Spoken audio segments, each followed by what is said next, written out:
இந்தியாவின் மிகப்பெரிய பட்ஜெட் திரைப்படம், தென்னிந்தியாவின் மிக அதிகமாக வசூல் செய்த திரைப்படம் என்ற பெயர் பெற்ற பாகுபலி வெற்றிக்கு முக்கிய காரணம் அந்த படத்தின் கிளைமாக்ஸ் போர்க்காட்சிகள் தான் என்று கூறலாம். இருப்பினும் கிளைமாக்ஸ்க்கு பின்னர் சத்யராஜின் கட்டப்பா கேரக்டர் பாகுபலியை ஏன் கொலை செய்தார் என்பதை இதுவரை யாராலும் யூகிக்க முடியவில்லை. எனவே முதல் பாகம் படம் பார்த்த அனைவரும் கண்டிப்பாக இரண்டாவது பாகத்தை பார்த்து தீர்வார்கள் என்ற நம்பிக்கை அனைவரிடத்திலும் உள்ளது.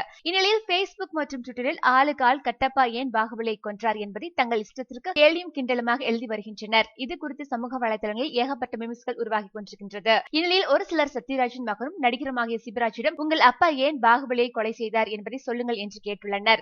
இதற்கு சிபிராஜ் தன்னுடைய கோயம்புத்தூர் கிண்டல் பாணியில், எனது அப்பா சத்யராஜை இயக்குனர் ராஜமௌலி பாகுபலி கேரக்டரில் நடிக்க வைக்காமல் கட்டப்பா கேரக்டரில் நடிக்க வைத்துவிட்ட கோபத்தில் தான் அப்பா பாகுபலியை கொன்றுவிட்டார் என்று தனது ட்விட்டர் பக்கத்தில் பதிவு செய்துள்ளார். சிபியின் கேலி அனைவரும் ரசித்துள்ளனர் என்பது குறிப்பிடத்தக்கது. மேலும் சினிமா செய்திகளை உடனுக்குடன் தெரிந்து கொள்ள கீழே உள்ள சப்ஸ்கிரைப் பட்டனை அழுத்தவும்.